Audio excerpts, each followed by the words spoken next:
ensuo to a eto wa hanom na nya asem ketewa menim baabi a wo sade ye honom nso te eno ye peace 104.3 okay 101.7 and a neat 100.9 Sip House Abeka Johnson.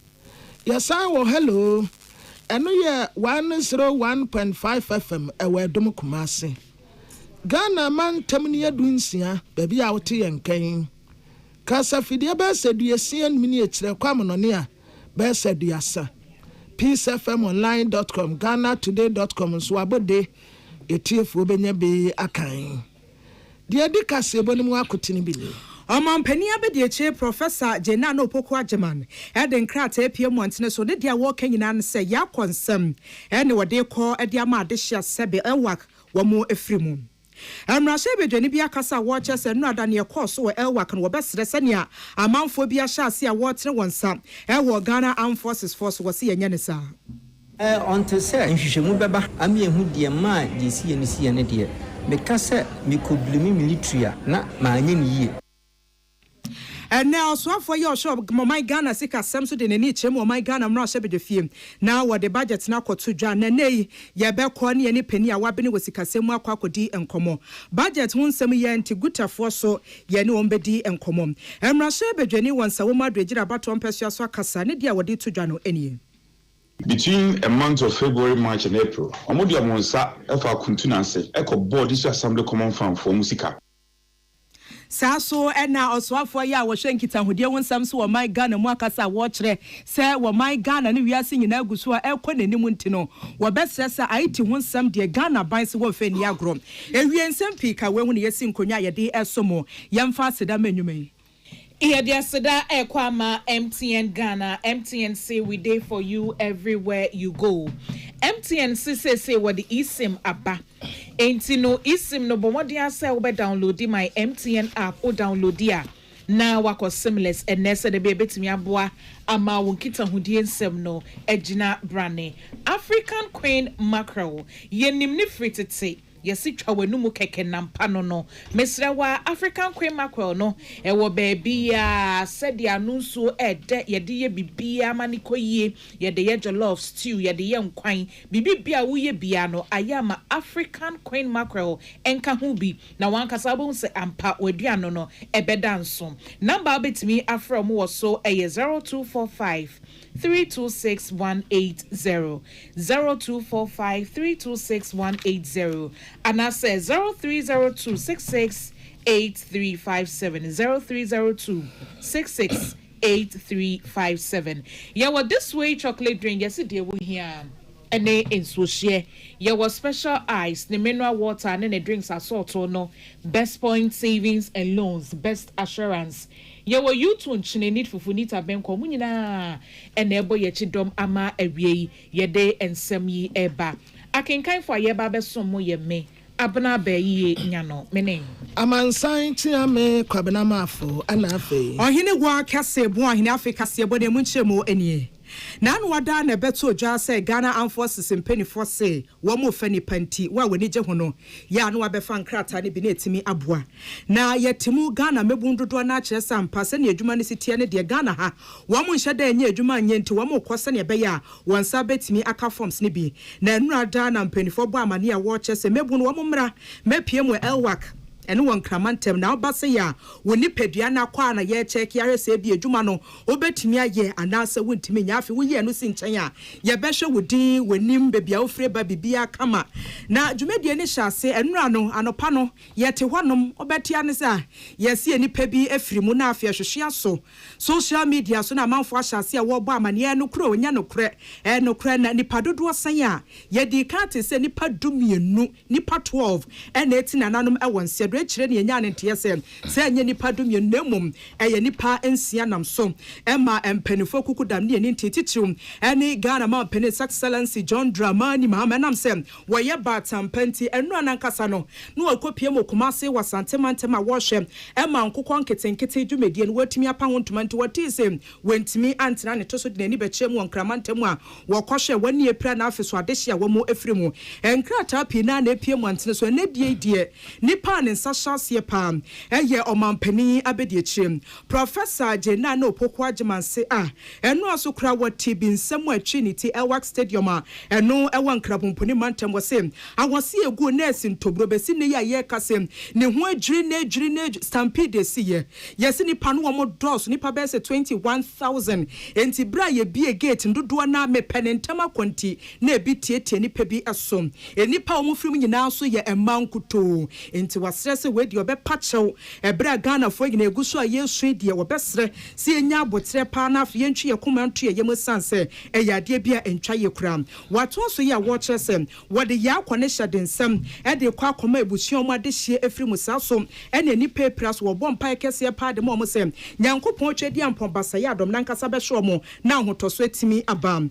Oman penia be Professor Jenano Pokwajiman Ghana for in a wedding was ram papa. Was here somewhere seen a more yes and sem. Say what to a partner with this year Accra. Say me cope Juma Banenso one mebium. Now Bettiani send the panel from the more ya to when himself here now will be a becasach letter na James. Quire and yes until the was say Yentry a kuma entry a young bram penny for Shasiem. Ya why show my Pesiasiem. Was this some with your bomb pies a Ghana for phobia and sidachim. Sansa way in a Casama form. Edema or Mampeni Abediachim. Ama Pratt and an Sasha. Ye to asem ne so na ye ko enware hosem a esi ye ewo Elwak Stadium abra Ghana mebunu a omo pepa se asra adwuma no omo beye bie ye to nsa from so bia mepie mu wo Elwak Stadium said de be ya ombe omo documentation any body selection na enra ye nyina ye nimsem arehosem esi ya bra mebunu no ana se maya ne mrante wa no kobo chinku wo ho stampede bi ekoso emenam so ma enkwada bebre na epradie mu odin papa ama emunsia enefemu ehwemo nkwa yayaya mu nyina ye maya na wenam so ama abaya ba ko ka ho ni din ede Matilda Midose wenye mfinhia no aduonu 24 years ene okopie mu ne busua fi agyae ni suo ni areho a etwagu wo honom no timu se asem na no odin papa abaya sorry ahomache no nan se papa maame mi ko me kwaba said ye manage ho sa asra adwuma no me ya to nsa afra ye ntineja me kwa basesia kodayi koya wama na eye pisi kase ye kopie mu ewo fie honom omo etse eye kokompe ewo pon katamanso mensini mu honom na ye kopie mu honom no abaya ne papa Owura George Midose echire mu ne ye koso nyina ede kire nsi say enwa 4 o'clock and me ba so ko ewa we na mo koye no iyan I say ahumachi until all come am the da omudam want no say bo phone am ko boda am say akoso nkwa na me so okodida na me see me koda say me da won mo na nya ko bi simpa cho Matilda papa ni say ai o say Matilda akulase ewa na waya nya bonus ednatum na ni sisu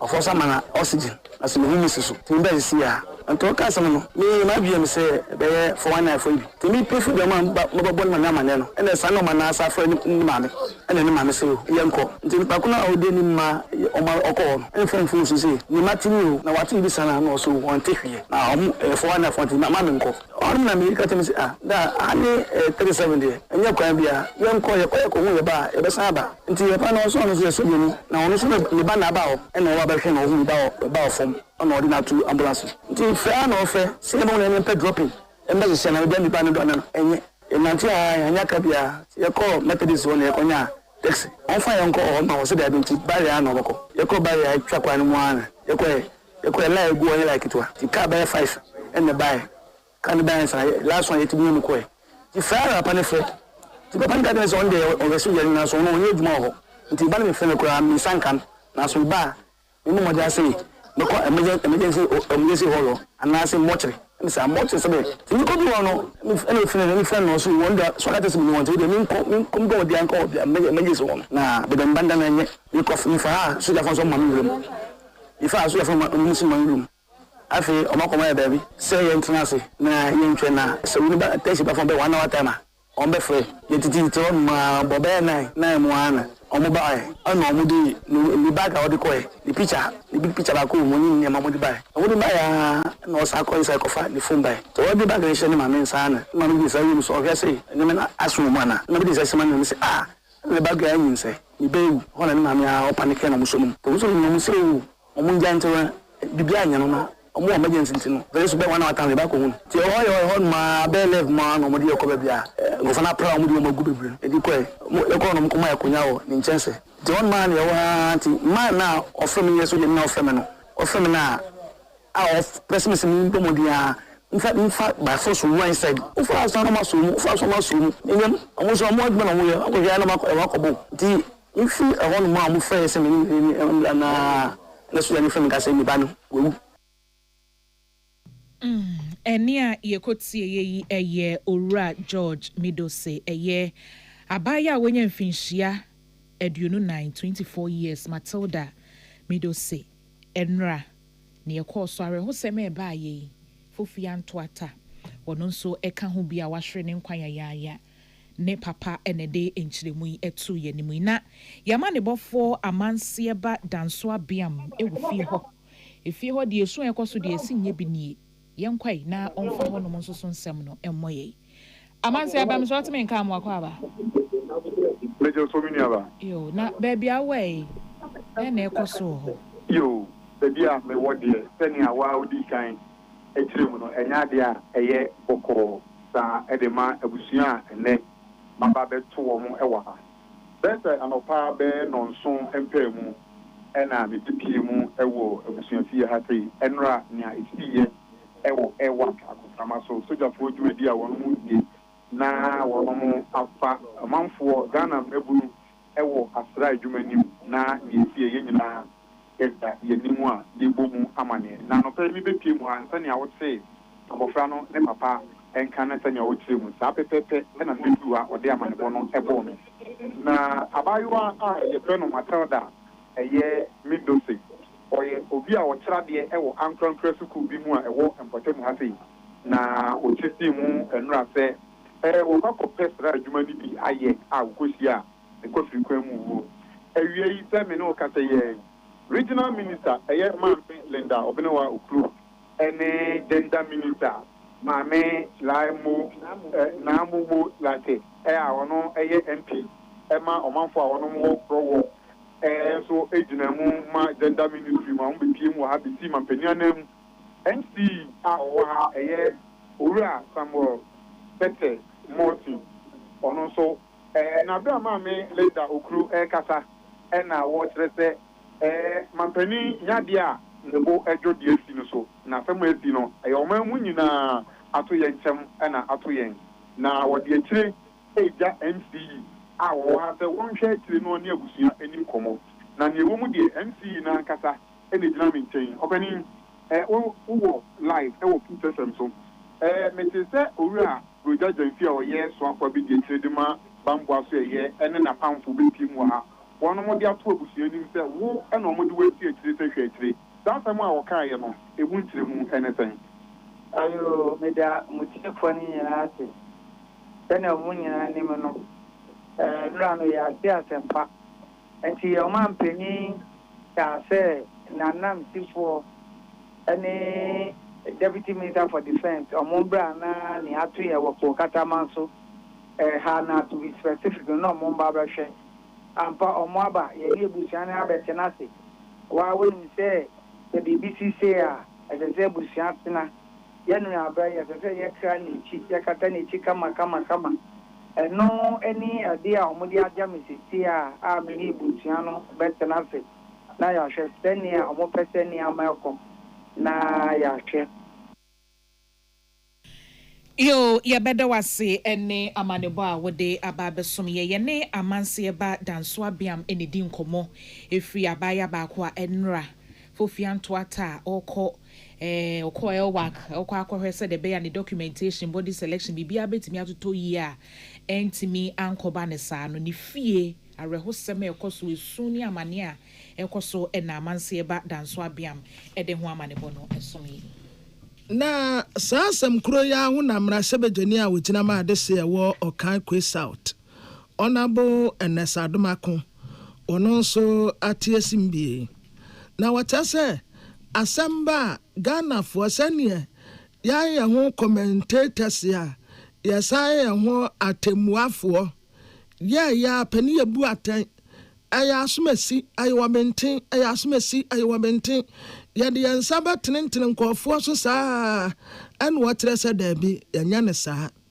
sabi ya jampini se wobi nim tumuwa ne sempasia so asem wesi ho enti wobasra Ghana fo ada commentators be 33 million yanyina yenya abotre na Ghana Armed Forces wonyi nisa buapaya se enkofo mra megu onu mu bebre na ato yire ntem atisei emra mesie dabi na wosa ade empodi anu mu beye body selection body sebia nipa kro wo safata se uko soja ana wo nsem fata wo mu wa height bi ya sa height udu hono mu a ya de ahoma no wo mu twindua bi na bibi tesoro ne amu abegina ase aka wa pempem a gina ha ufuru hono mu abesa akoba bi foforo ebeyi wo na aho ahwese kuta bi ani ho wasra wapo ho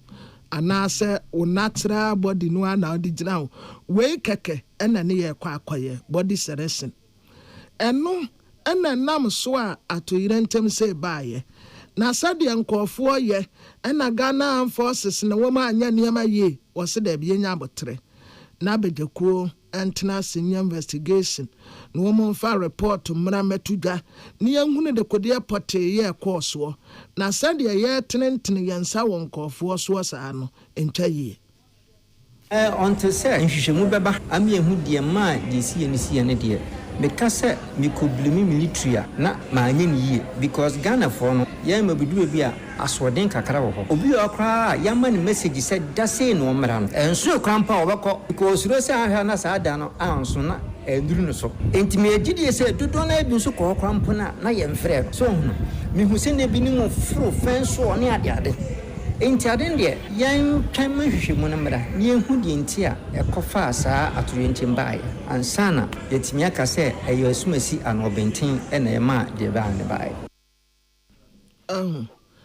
eba ne sei ya na obi a kan ye ope enti munya abotre na nsisemu enkoso wanfa nso ene wo sra ban se sisi ade ba ko a esesa wo man sebre pa eye technical education si ya betre mmofra no nsano duma enkwade yi ko school a eniam wo mbakwa akosua wo mu wie no wo mu ba abonten a unhu ade pote pa wo mu ba baye sa akoda no ko school na sa ya technical na sa vocational en wo koye ya wo nsano duma wo be ba abonten wo ye welding wo ye carpenter wo ye steel burner wo ye electrician wo ye fitani wo ni made pam wo ni mediane ye enkuamu nkwasa lai bebrebe sei ewo honom enti yama yeni enko technical and vocational training ho na no ene betumi ama unemployment no etu atwa po yen oman panyifo se yen hwe adwuma semye de bia meka mesense su bi menya akada be si yen technical schools na ya to na jeje mu no wa because hwe mo free mu free SHS enanka omo po technical school ni binim ko suansa no dwuma menyini ye se anke benye ni pa bebra kwa koku wasa ba ya tutun sa no dwuma ni nyina jeje mu enso sa no dwuma ya ade a de birada o man ye hiankrofo de birada ye sidan obi a wo ye adwuma bia pese osidan na wonya baabi na busua de omutitu ena obi a wo sidan bia no ansa no dwuma fo mu hi omo so dɔɔso etimedie yemma aban yemma ye ninko yen technical schools no the tisa okase oye honorable member of parliament for Okai South honorable NS Adumako William Gentune Emmanuel Akole mrasebe jafie yetiefo etiebi And now, also for your show, my Ghana Sika Sam, so Dr. Casey Latoba Forson, Edna Nichemo, my Ghana Mra Shebe, Nafia, Masika Yetra, Ediama Ghana for your bed in 2026, no, what they quack to dra. Now, Sassam went to Yabekwa Manoso, near any penny, ya what Bene was Sika Sam and Muntu Tiemum, was sounds here Professor of Finance, Professor Godfred Ebo Pen Elqua Kudin, Como Ye Bisano, the projection, and saying, Open here, Yaquaba. Yeah, me mawahani etiefo nyina. Yo. Apombo kwa dia prof. Yesu adumo na mpacha wonso e. Nyame adom ne mpaibo. Ede nyame ase. Edi kan. Nyame adom a enne budget no. Ede na wo hwe animu afiri. Yo, me da say expectation here a bit high because applying for way we never almost full budget are almost presented. 2025 say no presented largely 9 months budget because by the time they came, we had what we call expenditure in advance of appropriation for the first quarter. So they presented a more budget in somewhere March for the rest of the year. So this will be their full budget. And now, transition, you can't say transition now. Normally, the budget does not reflect the full picture of how government sees things and the direction of person or so now they've been in the position for 10 months, so to speak, or a little more than that. They've seen the situation or more review documents, strategies of the previous administration, election issues now they are doing now. They've had time or many times so waiting they've had enough time to study the IMF supported program because they've had one review, another review has also taken place, so that is yet to go to the board for approval somewhere in December this year. That is what we are looking at. Now they have a better perspective of the economy. And within 10 months, they've largely used the 10 months to launch their what we refer to economic development instruments. The channels, programs, policies are almost only rolling out to help this economy create jobs, create wealth for every Ghanaian. In total, the last 10 months, they've launched a Congress launched a Jumera, a big push, 24-hour economy, accelerated export development program. Launched a number of them. The ocean, what has happened this year now? What Nyoma and Somal launched this program, but there were no budgetary commitments in the 2025 budget to actually move into implementation. And part of our expectation is that 2026 budget, we want to see how government intends to roll out these policies and programs that they have planned across the various sectors of the economy from national, regional, district level. So the interest will be keen to see the budgetary allocation to all of this and not maybe assessing how far government can go with the programs that they have launched, the policies that they have launched, and all of them. So that is the real intention will lie in rate of allocation. Then we'll be able to see the extent to which we can act at scale and what transformation these policies will bring in the lives of the people of Ghana. The other bit that maybe I've said this before, if you look at the way the economy has responded this year to some of the policy measures, we agree with and all of that. But broadly, we have seen all the macro numbers trending in the right direction. Inflation above from, interest rates above from Kakra fine. We've seen the policy rate. So if we look at all of that, of course, the exchange rate, we can say stability. We've seen disruptions. It brings on its part positives and negatives and all of that. I think going forward, my expectation is that we need to consolidate the limited gains that we have seen. Macroeconomic stability has not been entrenched.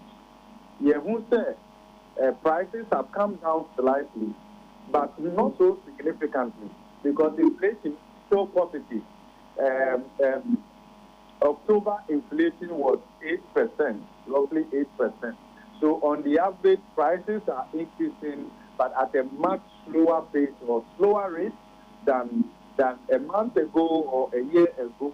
That is good news. But what I say, the prices are up down gradually, and now the rates now slow down. It's not coming from excess production in the economy. So which means that we are suppressing things to some extent because government is not spending optimally, and also we are also injecting dollars to prop up the value of the CD and all of that.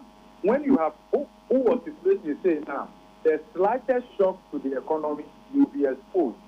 If you compare Ghana to China, of course, we should not. But if you look at what is happening in China right now, prices are coming down, margins are being squeezed. It's not because of the strategies we are implementing. In China, they have run into a situation of excess production.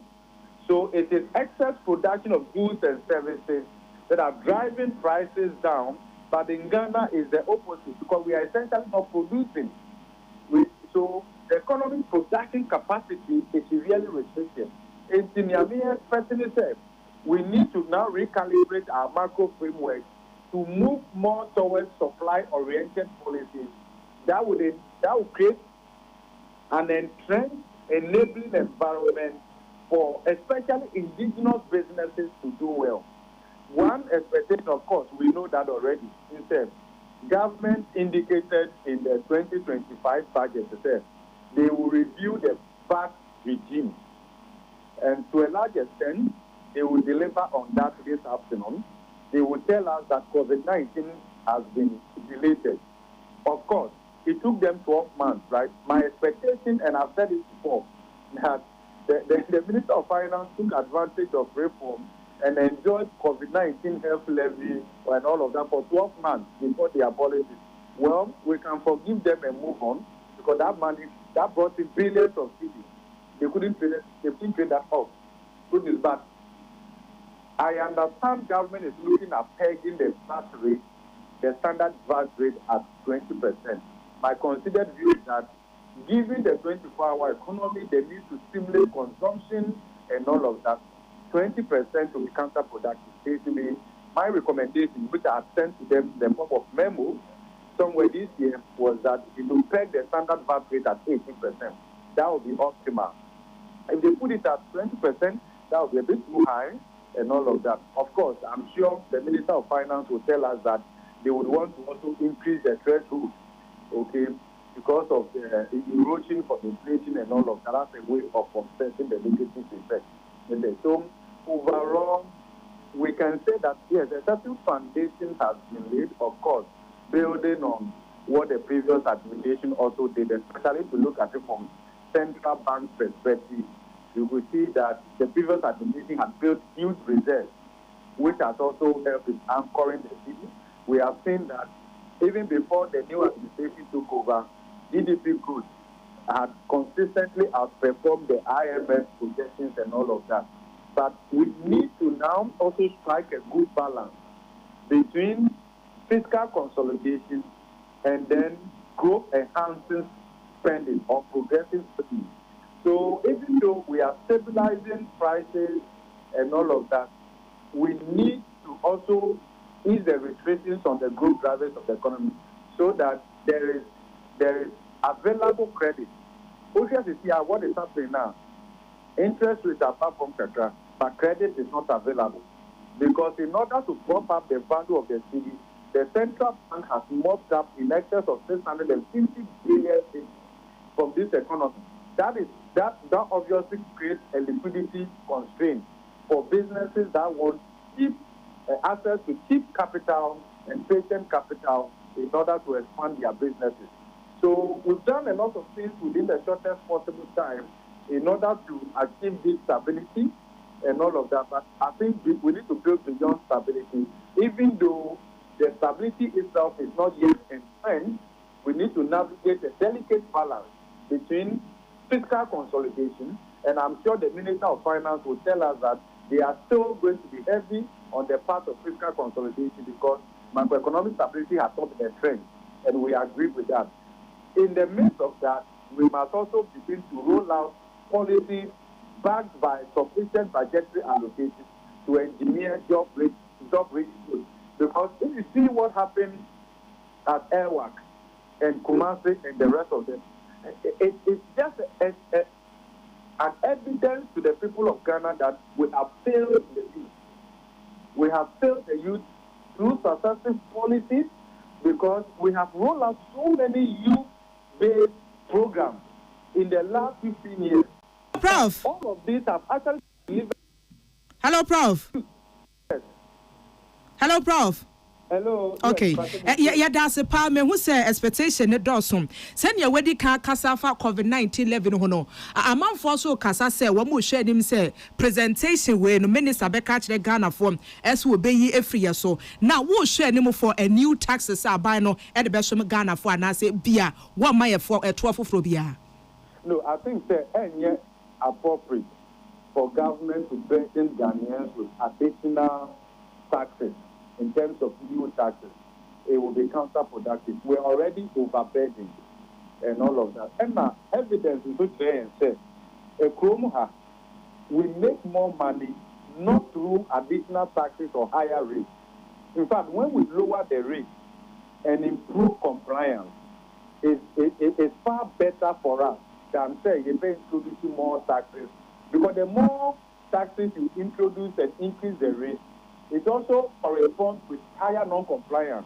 People just become deviant. Okay, they will not pay because they are just overstressed and all of that. So I'm not expecting new taxes, but of course we expect reforms around administrative reforms, compliance reforms, even especially around VAT and then corporate income tax that allows us to reap in more revenue without burdening the people.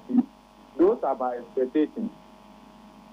And a problem, what can I make say expectation back where 5 VAT and penny for just 1 billion such a cacra womo and uncle danche, what can I for fiscal discipline and office growth at home. My young sa budget will be busy a bit to me about the youth, especially unemployment not yet facing. Look, there is pressure on the government. So the government has to respond. The OSHA almost 2024 manifesto now, they have promised jobs. So it's not only that to say, and the unrepresented budget, budget unrepresented, we will compare it to their promises in their manifesto. And we will be tracking the job created. In those days, I am not politician, say, in the budget, only created 250,000 jobs. At the end of the day, we are unable to track. No, those days are gone. We will be tracking it. OSHA, in the past 15 years, in fact, OSHA is economic development instrument, job creating interventions from DIDA and all those things now.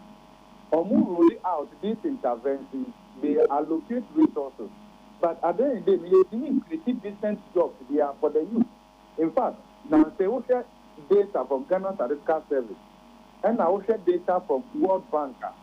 The data says between 2012 and 2023, this period covers the two main political parties we've had in Ghana from 2012 to 2023. We have only created just around 250,000 jobs on net basis between 2012 and 2023.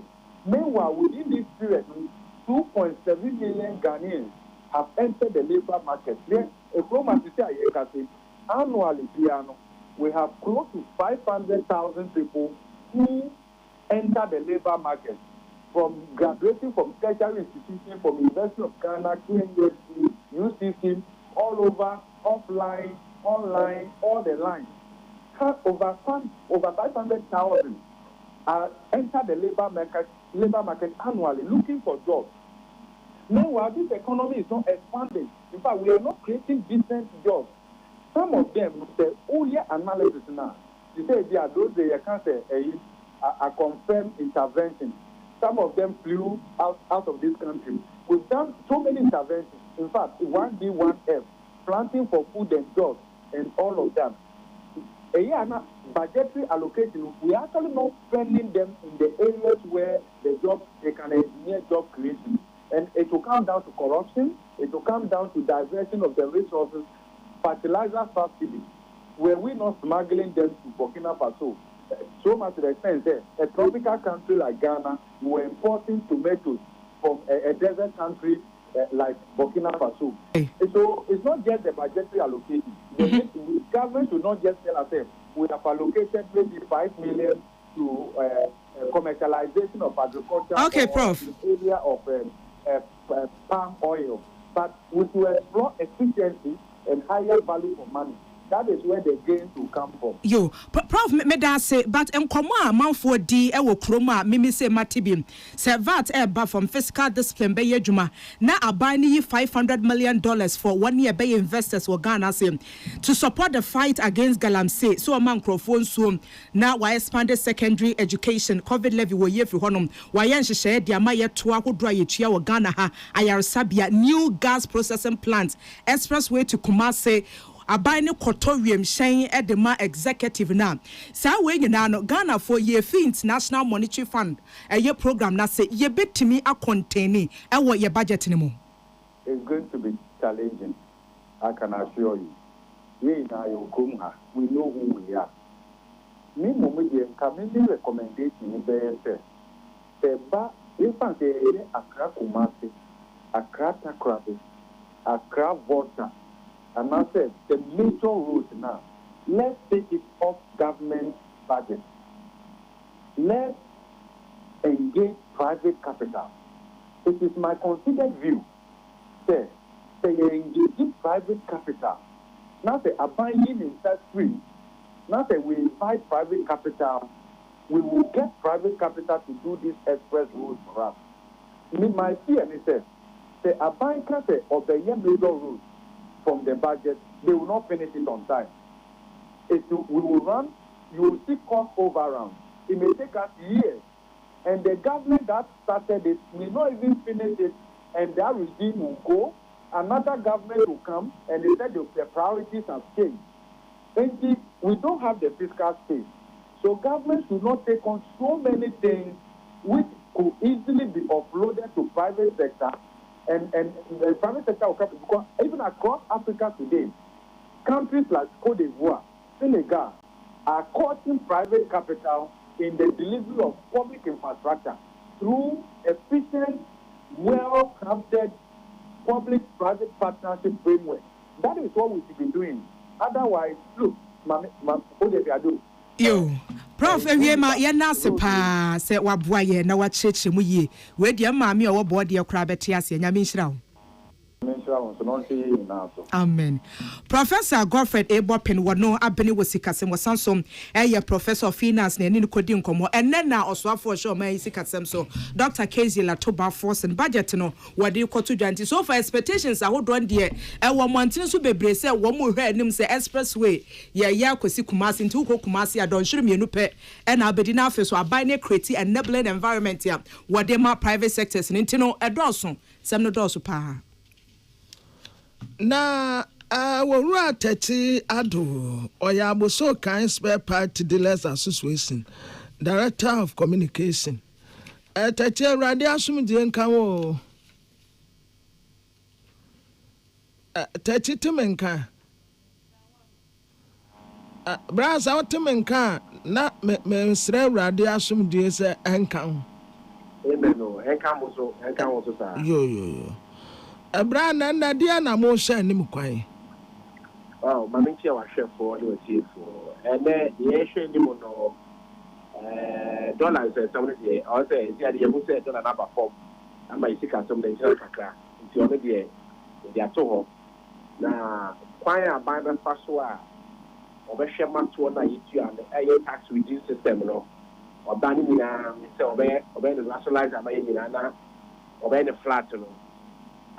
Obi a who so to ato no. Only be say you kwan aba no e fa so a do another form no. Say e be sustainable for a long time no.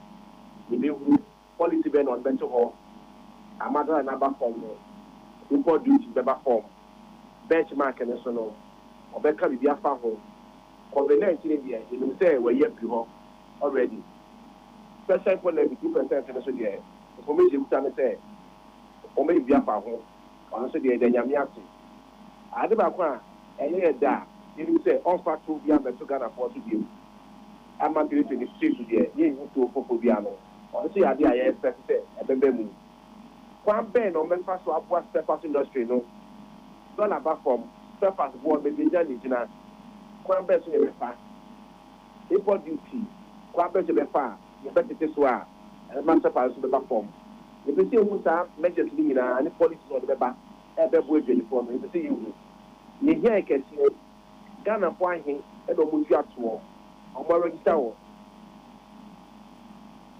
revenue a ɛfɛn sɛ toɔ na yɛtua no ɛwɔ Ghana Revenue Authority no yɛawe no Ghanafoɔ ahe deɛ register yɛpɛ sɛ yɛyɛ 40 million only state yɛpɛ ɛna yɛfa yɛ tax annually yɛpɛ sɛ yɛhu sɛ kwan bɛ sɛ ɔbɛfa yɛbɛyɛ a mene wɔ a yɛtua toɔ no yɛmfa bɛd no ntuo nyinaa yɛ so a yɛbɛto Ghanafoɔ nyinaa ale kakra ma obi ano tie die ne nyinaa yɛpɛ sɛ yɛhu nyinaa because over the years no yɛ kakra bi yɛtua toɔ no yɛ na bɛd no wɔyɛ so ɛti ama de bɛyɛ ho kyerɛ yɛn ɛti measures na ɔde bɛto hɔ a wahyɛ ɛbɔ no ɛti ne nyinaa yɛpɛ sɛ yɛhu yɛpɛ sɛ yɛte ne dɛ ɛti no after budget ne yɛbɛhu yɛwu yɛbɛtumi aka ne nyinaa tam no so na yɛhu hwee a ɔno so yɛbɛhu kwan yɛbɛfa so yɛbɛka wɔ asɛm afa but so far so good yɛ dollar number fam a adwadifoɔ nso yɛsrɛ mo dollar number fam no so yɛtete nneɛma so na ma timamufoɔ no so deɛ ɔmo so ɔmo ha mo kakra na adrafoɔ no so deɛ ɔmo gya complaint no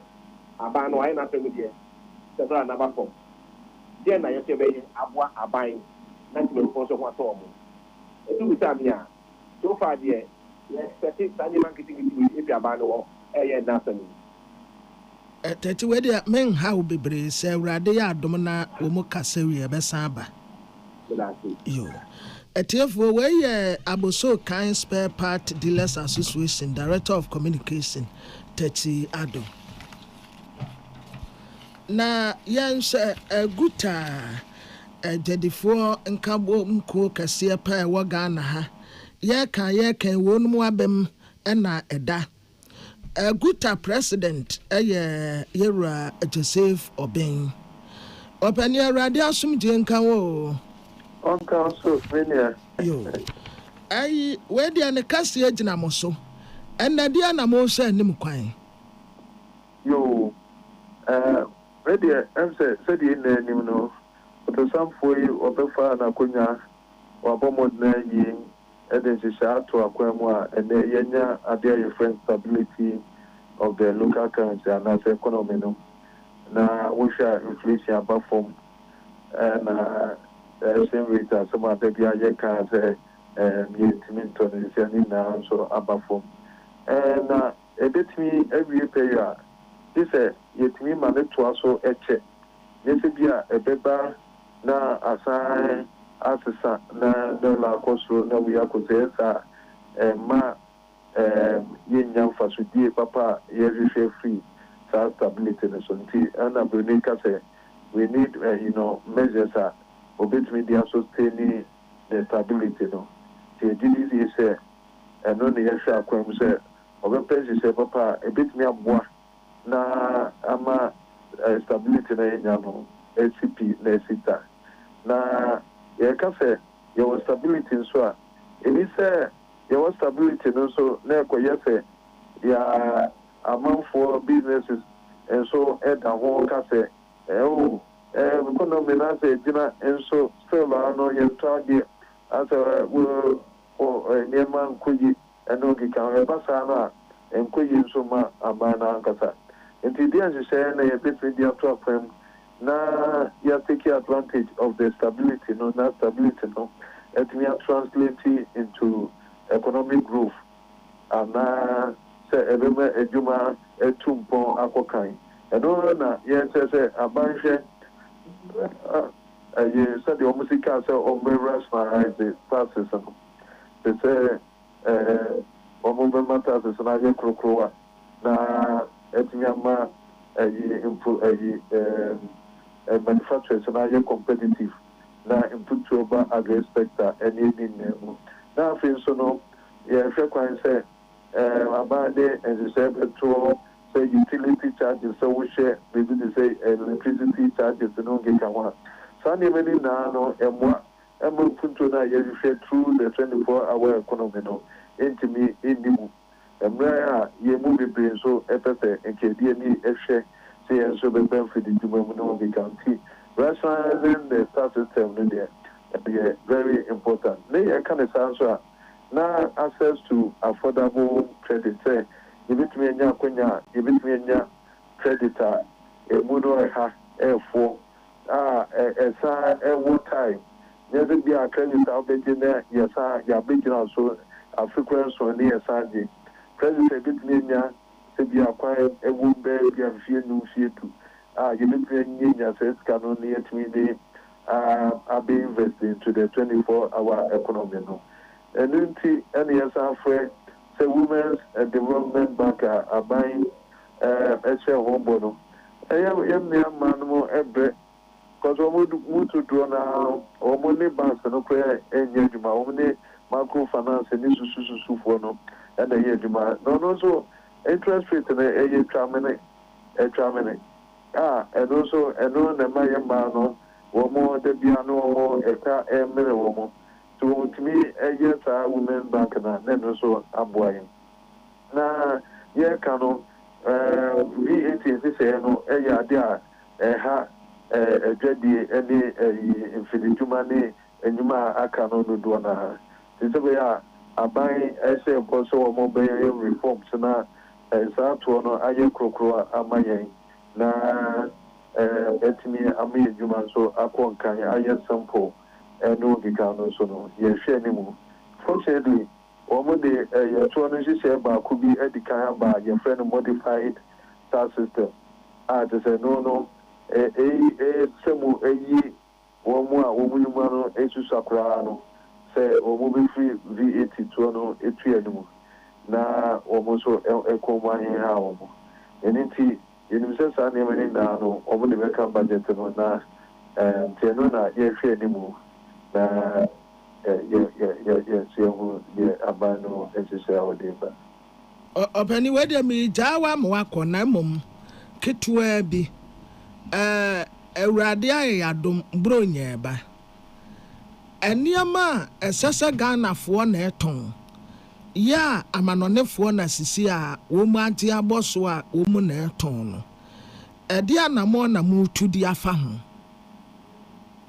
ɔpɛni saa sɛm a ɔbusa mi onyankopɔn wɔnhyira wo sɛ wonim sɛ ade a makɔ ho mɛbɛyɛ titire nneɛma guta efiri year 2000 ho nyinaa mako sade ho nyinaa na meyɛ organizer bɛsi saa mmerɛ yi matoto shops mu ayɛ de bɛyɛ biara because ɛyɛ ade a ɛha adwen saa mmerɛ yi sɛ China Mall, Chinatown ɛne China EU wɔn bie wɔn adwuma yi mu na wɔn tra wɔn akɔbɛn mu wɔn spread kɔ baabiara de ti ankara kɔ ano Chinatown kɔ ano wobɛtumi anya bɛyɛ 20 a wobɛkɔ nso na nipa tu ate sɛ egu wɔ cars nyinaa eti yɛntɔ adeɛ wɔ makɔla okɛnhyia kantamanto no ɛfɛn firi saa de no ate sɛ si yɛahwɛ yi a saa mmerɛ yi a yɛkasa yi wɔn agye yɛdwadie no ɔha nkyɛn mu aduosia o wɔn agye wɔn ne ada foreigners ɛwɔ ha yɛ Nigeriafoɔ ne nka wɔn agye yɛdwadie no ɔha nkyɛn mu aduosia ti yɛyɛ nhwɛhan ne yɛntu saa de so saa ebetu bɛyɛ fie num sɛ fie du ɛwɔ deɛ na nukuri ni te sɛ deɛ zesi a Zambia wɔn economy na akɔdi Chinafoɔ nsɛm na sɛ yɛn nso yɛ deɛ no akɔyɛ saa edi ti yɛgu so yɛne DRPC4 kasa sɛ ɛkwan bɛɛ ne yɛbɛfa so yɛbɛtu so saa wɔn nso wɔn ɛyɛ revision of the DRPC at yɛaka kyɛm sɛ mo a wɔn nkɔ ɛma emu no nkɔyɛ mmerɛ ɛma wɔn saa ɛmɛtu atete wɔ ha nti ɛne wɔn di wɔn nkɔmɔ wɔn nso kwan wɔn nso bɛfa so ne nso wɔn bɛ educate ahodoɔ no a aba kurom ya no sɛ ɛni sɛ kwan wɔn wɔ ho kwan sɛ wɔn bɛ di ho da ɛwɔ ha nti yɛsɛ GRPC betu saa namɔ no na wɔde communication akɔmɔ mu na obi a wɔatu wɔn so sa ɛnti saa deɛ a yɛyɛ ni future sɛ sɛ deɛ bi nua bɛrima wɔahu no ɛyɛ adeɛ a ɛha adwene paa wokɔ kan Ghana ni betumi abie na no aka sɛ mokora mo nneɛma abɔɔden ɛne nti wɔn mo tɔn mo nneɛma mo tɔn ne nkeka ho na ne wura fi sɛ daakye ɔno nso adwuma ni hu ne nti atwadie naa na ɔbɛbam ebedu mmerɛ bi no na ɔbɛm ɛnyɛ ɛnɛ sɛ awɔfoɔ yi abɛfɛ ne nyinaa sɛ sɛ ɔmo atu ate sɛ baabi a wɔn yɛ hɔɔkɛ wɔn ɛde nneɛma kɔ efiefiem ɛne nkeka ho ɛna wɔn adwuma no yɛ akɛseɛ no ne ɛyɛ adwuma no ɛka moa because wɔn na Ghanafoɔ because Ghana ni bi anim sɛ yɛkɔ China na yɛkɔtɔ nneɛma it is a China ni bi abibi supermarket wɔ ha deɛ ade ti na ɛsɛ ɔba Ghana ni no na wɔn kɔ China ni no it is that psychology no ɛna pia yɛ dɔm anka bɛtɔ adeɛ mi kansi yɛ dum mankasim ne nipa baabi bia yɛ didi naa no aka sɛ nipa ni naa kogu saa China fo yi so ɛbɛn so a wɔn mfa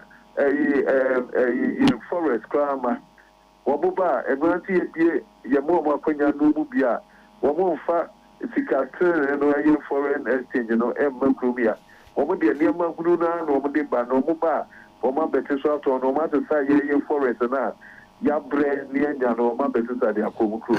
yɛ nananom akuafoɔ no a yɛakɔtɔn yɛ kookoo ɛde $1 no aba no no wɔn asesa no wɔn de kɔ. na wɔn de kɔ. na deɛ wɔn yɛ no sɛ mmerɛ tia. mmerɛ no tia papapapapapapa.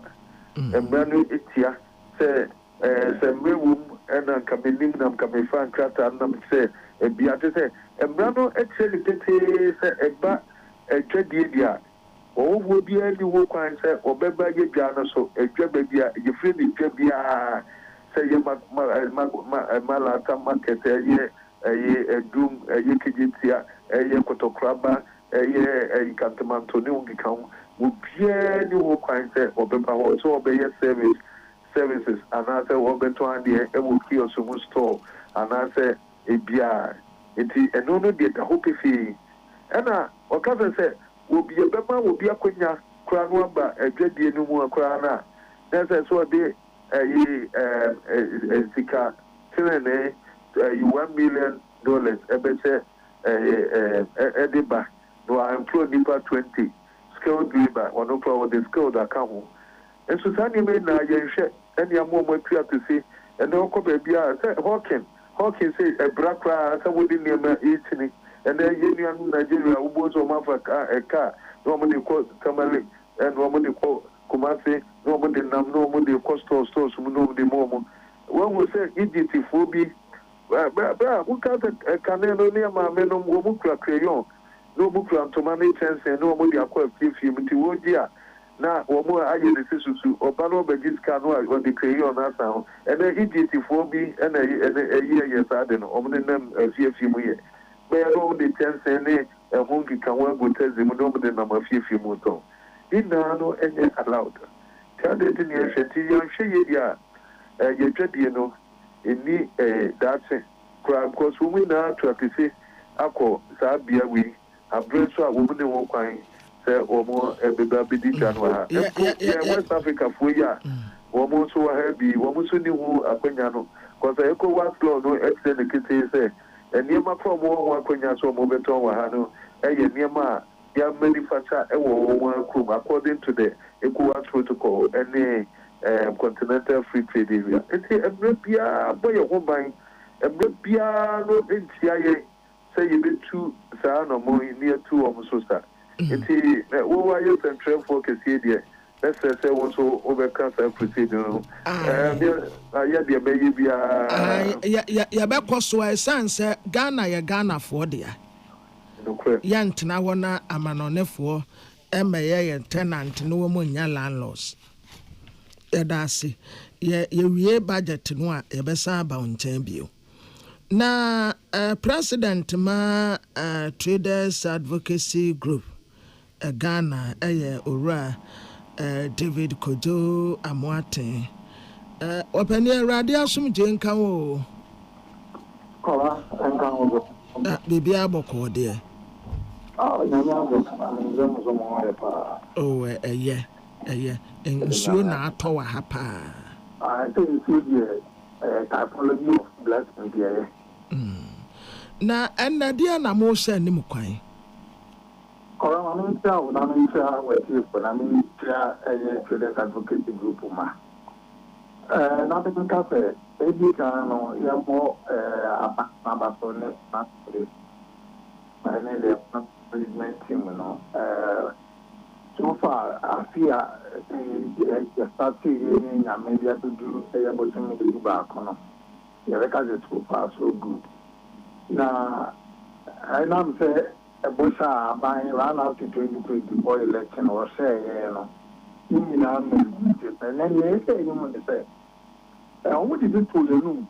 There was the deal with Ma and our try being, the only pull the room I am Mokumo. If they are Mokwama, I have a house. I asked her. If you did on your say, you will say, I have COVID living now. And also, I buy a say, what will be here few on, and I share them there another go.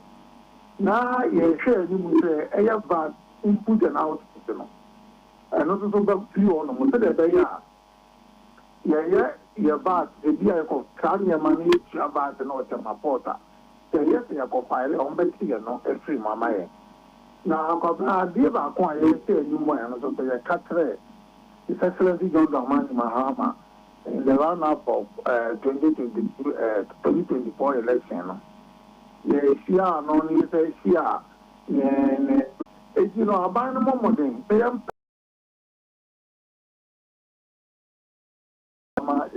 Before meeting, I project into our beginning. Whether Kodoyan how bebre say, yes, a sama boba ne hu. Unya bedu dia ene enye hu bio. Enti obedru pe yebesa ba monchen ya hwese. De na mo susɛ nyina ba budget ni mu ana. Yo. Etiefo wei Kojo Amuate president ama Traders Advocacy Group Ghana ona yene no ekasai ye to akase boy so ye de ni kirem wansam foforo esom Telecel Ghana Foundation penifo ya mamrene amane ma afibia homecoming event dwumedie no wo mo de ahyehye som wo Achimota Hospital ye no wo nkrapomponi mantem nam som ma nigye ni wodaw kese pa yafo na afes wani a ye dwumefo no ye de bro mo na ese woni nsese ye ka kirem na dwumedie no wo mo hyase ese nipa wo mo ya yafo ebinum pa te se wo ba tan a wa wawie medical bills no wo matua saa so no obi wo hodoma ya hwe na awie pa ka kire nso ho atɔ na kasika obeyisi wo di tua na eno so kra no akwakwaya buache bi de eno ntim Telecel Ghana Foundation penny for chese safo nyina nipa be se duo no ene tua medical bills sam ede ma wo mo na wo mo to aso kire se sene beye na Achimota Hospital nankasa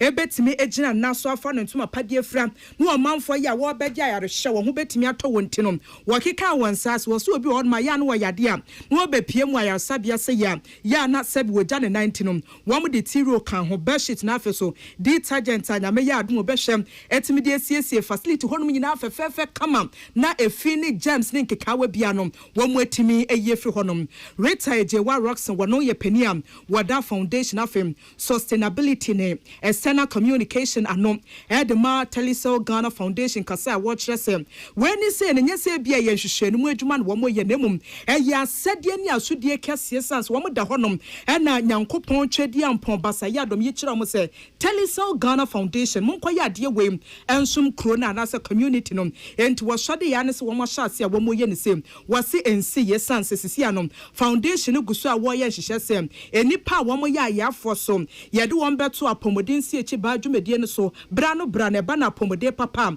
wo mo nsa betimi akam wo se sisi an botai kese pa ne se enipa sabi wo mo ni bi wo mo ye mobo pa wo my Ghana mum na foundation na ba so wo bebo mum e wo dwumedi ahodro nyina wo di mu ensem we no wo de to dwa ene Telecel Ghana Foundation the ejumedi a yedi na afibia ye friend homecoming ejumedi a afibia ye ne ejumedi ne de ne say ye call government hospitals and urban hospitals hodro bebre Ghana patients are Omaba Hospital Dr. Hwewe e was ukofie na so ni sika de be kofie nti Telecel Ghana Foundation ye tua mo bills mo said de be ya omo betimi akofie anything ne din ye friend homecoming no afi ye koyinim ye hwese ye betimi yi nipa over 300 across the three belts of Ghana nso no mama komenim in ejumedie so ye ni hospital ejumedie for no ene na obibeka say bia ye yi me kofie na so ochina me sa yare nti ye make sure say see yi wa ye register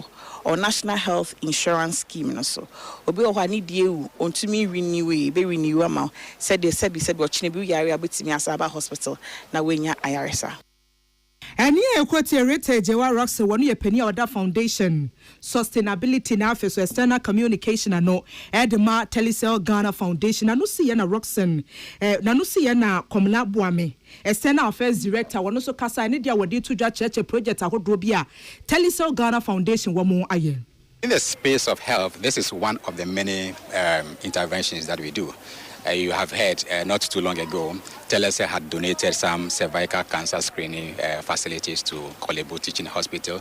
Similar equipment was donated to Tamale Teaching Hospital and to the Sehuyu also Government Hospital.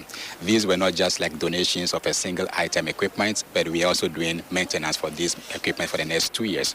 We are also encouraging as many as 10,000 women to go to those facilities for free screening without any payment. Beyond that as well, we also believe that once we offer payment for hospital bills, we should also equip the citizens for sustainability.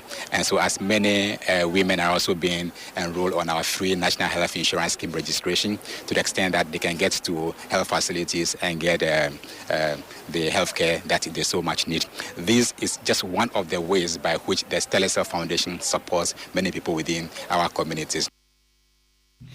Ebusia way external affairs director Edma Telecel Ghana Foundation no Komla Buame nensem anono na no see na nipa wo munya adoye bi ebi nurse fo ebi so ya yafo kire se ye Telecel Ghana Foundation yenya mude ne mu yebue mu ayade papa se mu amank yenim ne ebe ho semenhia nyankopon koso enhira mu se ya na afi wonto mu nkwanne mu no wo ma Telecel Ghana Foundation sika pia mo be koso atere mu nsem ede ayadoye sa do masipa say among all the hospitals of Greater Accra region han omo chusi Ashomota Hospital omo ba bed donate amaye mothers no ma won omo less privileged ani omo financial constraints e be ka chomo se nyankopon enhira omo pi Midday almost bebre and your bian of any scabetia. To some abetia, my Adamasipa bebre and Minshram. Baby, a marina scanner free, Yamiman, yet the end more, wherever they get their money from to pay our bills, girls should replace it for them. And we are very grateful.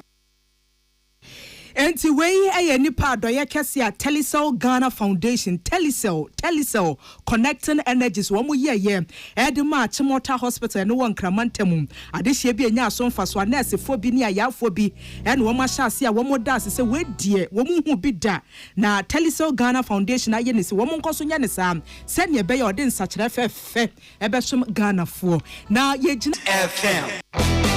When you are going to buy a paint, don't look left, don't look right.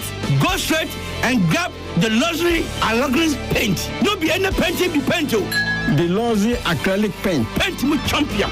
When you are going to buy a paint, don't look left, don't look right. Go straight and grab the luxury acrylic paint. No be any paint, be paint. The luxury acrylic paint. Paint me champion. So wakoma ho hyehyɛ and na ebo periperi the broni can hard burn one. Ede na sese wo ye na se wo yam so atim so wo be packing a farmer Martin's liver salt e kira kwan entem ahwie nsu agu glass mo ate Martin's liver salt no ba kwa no na wo di agum wo be hu se ehuru wa glass ni mu na wanom Martin's liver salt ye won orange flavor and a ba ko so ye plain wonu mu a ho beto na mum edi na anu na ho nto wo a ko hu doctor the luckiest everywhere for everyone. Day. Maintain kakeko. Miniman kasa. If you say the luckiest season 3 asayaba.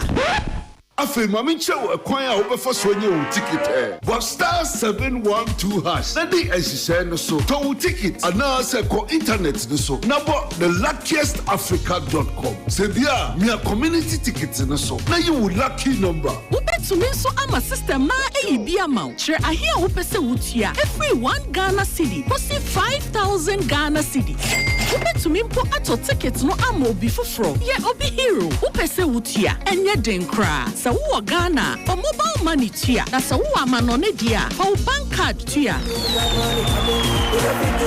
ticket baako ebo sika no ho empay ahanum 500 times we ye massa ye pay there will community de benyanso betimi aye emohu edu 10 times inti yen kambom na yen lucky na lapo bebia shawo ho so enye ma wona wondi infiedu watching luckiest jumedie yi enele imrata chire wo Caritas lottery platform no so. When you're going to buy a paint, don't look left, don't look right. Go straight and grab the luxury Allegris paint. No be any painting be paint. The luxury acrylic paint. Paint me champion. When you're going to buy a paint, don't look left, don't look right. Go straight and grab the luxury Allegris paint. No be any painting be paint. The luxury acrylic paint. Paint me champion. Peace FM. Tune it in, turn it up, Peace FM, and rip off the knob. Yama yetiefo akwa abakase ebono asi. Amansan ti ame kwabena mafo na. Gaganto lady ohine wa kese bo ahine na afi. Abana beyi nyano. Yedi asida kwa ma MTN Ghana, MTN say we dey for you everywhere you go. Mr. Wa MTN Eddie Isim no abaint Mr. Wa ko my MTN app no so na woni bia download my MTN app no na ko seamless and nese de beya unkita hudie nsem wo MTN so no ebetimi afa ntima pa efra African Queen Mackerel yenimni fretete African Queen de eye nam papa no so ede yesi twa wanumu keke nti wo de aduane bia wo ye bia no ayafa African Queen Mackerel no eka ho said the beye betimi ama no adanso say dia bia wo ye jollof stew wo ye nkwan fa ne nyina ka ho bi na African Queen say upe bi atwa ayako oba pastor ewo makola omone fire service for the di nhwani mum anase supermarket ahodo a ebusu wo yemem no kwa eho nya na kora oba pa de ba bia wo bi African Queen Mackerel no wo kwa wonsa ebeka bi number no 0243 26180 0245 Mrs. Subiem 0245 326 180 0245 326 180 and I say 0302 668 357 0302 668 357. Yeah, well, this way chocolate drink yesterday we here in so share special ice, ne mineral water, and the drinks are so tuning nyina ewo ho. Best point savings and loans, best assurance. You too chinene fufu nyina so ho no mo boy chidom ema ye de kase boy ebesomo yadam ase ama mu nyina mo anitia na emraso se agopramaso nsem sports ye de etwaso. Hey, Rubin, 2 seconds.